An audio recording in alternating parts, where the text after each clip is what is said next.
We are now join fast an impending danger. Only danger is very impending now than you and the blog of Madagascar or Makachuku.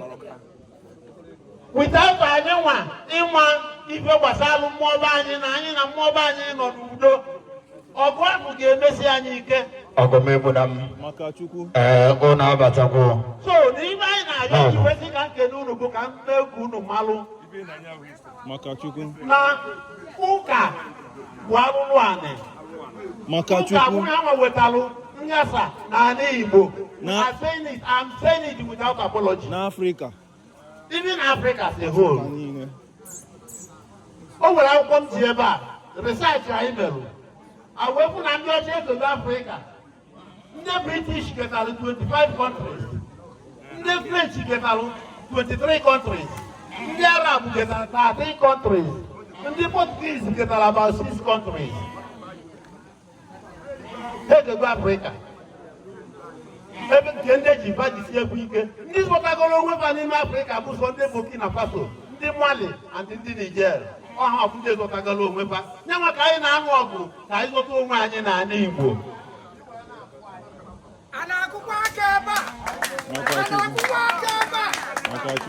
So, if I know who I don't want to work with, I know who now. Or what if nobody gives money who now Udume Umuoji. Because whatever that is happening in this physical world, they really manifest from the spiritual world. Almost evident from the spiritual world, who will fight for us there? Makachuku. When we are not in good terms with the gods of our land. Makachuku. So, anyway, Kenunu, but one lady, go not and go without fear or favor. Putamuka.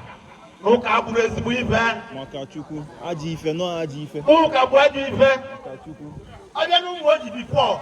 One and a young one, and I'm going to go to the tell. Well, Tata, you know, another prayer also.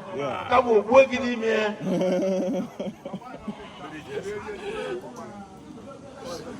Oh, Muka, but I'll go beyond your money telling this Africa, and I need what is your genie in there. I will lose where if a president I borrow. Tata, I'm on a spiritual slavery because only of Nana you come and I don't know who more. Only not control your spirit, only not control your physical. On Chuku guy, on Chuku 100. 100. So, if I know, we don't know, let us go back to our tradition. That is the only way we will be served. Look at what is happening in our land today. People whom we don't know whom they are. We don't know where they come from. They just came into us, tormenting us, oppressing us. They are now rough. Can you guys do a little money? Nakapa. Whether they do a little now, he embrace the gods of our land. Overall, anybody may be the gods of our land. Ezudo. Maniru no bodo bi aja wetalu uka. Ifu na fa na emu ome na nafa. Ogene keja gwo roku. Uperugo oge ya.